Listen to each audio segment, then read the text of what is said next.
এখন কেউ বিয়ে করতে চায় বিয়ে বসবেন? হ্যাঁ, কেউ যদি বিয়ে করতে চায় তখন বিয়ে বসবে। আসসালামু আলাইকুম সুপ্রিয় দর্শক শ্রোতা বন্ধুরা, আপনারা যেখান থেকে আমাদের এই ভিডিওটি দেখছেন সকলকে আন্তরিক শুভেচ্ছা জানিয়ে শুরু করছি আমাদের আজকের এই ভিডিও প্রোগ্রামটি। দেখতে পাচ্ছেন ক্যামেরার সামনে নিয়ে এসেছি এক সুন্দরী ফুটফুটে আপুকে, তার কথাগুলো চলুন শুনে আসি। আসসালামু আলাইকুম আপু। ওয়ালাইকুম সালাম। কেমন আছেন আপনি? ইনশাআল্লাহ ভালো আছি। আপনার নাম কি আপু? সুমাইয়া আক্তার। সুমাইয়া আক্তার। এখনো বেগম হন নাই? না।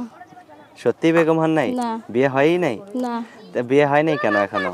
মনের মধ্যে একটা মানুষ চাই, ভালো একটা যদি মনের মতো মানুষ পাই তাহলে বিয়ে বসবেন? তো মনের মতো ভালো মানুষ এখনো পান নাই আপনি? না, পাই না। আপনার বয়স কত? আমার জীবনে আমি প্রতিবেদনে যাই না, এখন নতুন দাঁড়াইছি। নতুন বাড়াইছেন? আচ্ছা, আপনার বয়স কত? বয়স 20।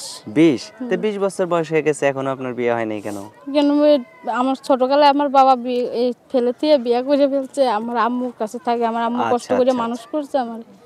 আচ্ছা, তো এই কারণে এখনো বিয়ে হয় নাই। না। যদি এখন কেউ বিয়ে করতে চায় বিয়ে বসবেন? হ্যাঁ, কেউ যদি বিয়ে করতে চায় তখন বিয়ে বসবে। সে লোকটা কি বড় লোক হইতে হবে নাকি? না, যেরকমই হোক, সে গরিব হোক, সে হোক, মানে আপনাকে দেখশুন কইরা আপনাকে ঠিকমতো রাখতে পারলেই হবে নাকি? আচ্ছা, আপনার নামটা কি যেন বললেন? সুমাইয়া আক্তার। তো সুমাইয়া আপু, সেই লোকটা যদি আপনাকে 1 বছর বা 6 মাস অপেক্ষা করতে বলে, অপেক্ষা করতে পারবেন? হ্যাঁ, করতে পারবো। তাকে আবার ফাঁকি দিবেন না পরবর্তীতে? না, ফাঁকি দিব না। ফোন নাম্বার দিবেন ভিডিওতে? হ্যাঁ, দিব। মুখস্থ আছে? মুখস্থ আছে। মুখস্থ কিন্তু আছে? এখন নাই।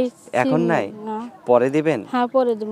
আচ্ছা, পরে দিলে আপনার ভিডিওতে বসায়া তারপরে ভিডিওটা ছেড়ে দিব নাকি? আচ্ছা, তো এখন তাহলে আপনি কোথায় থাকেন? যশোর। যশোরে থাকেন? আপনার গ্রামের বাড়ি কোথায়? যশোর কালীগঞ্জেই আমার গ্রামের বাড়ি। যশোরে আপনার বাড়ি? আচ্ছা, অনেক সুন্দর আপু। এখন যদি আপনাকে কেউ বিয়ে করতে চায়, আপনি আবার তাকে ফাঁকি টাকি দিবেন নাকি? না, ফাঁকি দিব না। যে আমার বিয়ে করতে চাবে, সেরকম যে আমার মনের মতো একটা মানুষ চাই, সেরকম মানুষ আর কিচ্ছু চাই না। আচ্ছা, আপনার মনের মতো মানুষ আপনি কিভাবে বাইছে সে নেবেন? বুড়া হোক, জুয়ান হোক। আপনার মনের মতো মানুষ আপনি বাইছে নেবেন কিভাবে? সে আমরা 2 বেলা 2 মুঠো খাওয়াতে পারবো, এরকম মানুষকে আপনি বাইছে নেবেন? হ্যাঁ। আচ্ছা, ঠিক আছে সুমাইয়া আপু, ভালো থাকবেন। টাকা পয়সা কেউ চাই না, একটা শুধু টাকা পয়সা ভালোবাসা চান না চাই। নাকি? হ্যাঁ। শুধু ভালোবাসা চান? দর্শক, এই আপুটি টাকা পয়সা চায় না, শুধু ভালোবাসা চায়। যদি এই আপুটিকে কারো পছন্দ হয়ে যায়, তাহলে তাকে জীবন সঙ্গিনী হিসেবে করে নিতে পারেন। ভালো থাকবেন সুমাইয়া আপু। হ্যাঁ, প্রিয় দর্শক, আপনারা ভালো থাকবেন। আজ এই পর্যন্তই। আল্লাহ হাফেজ।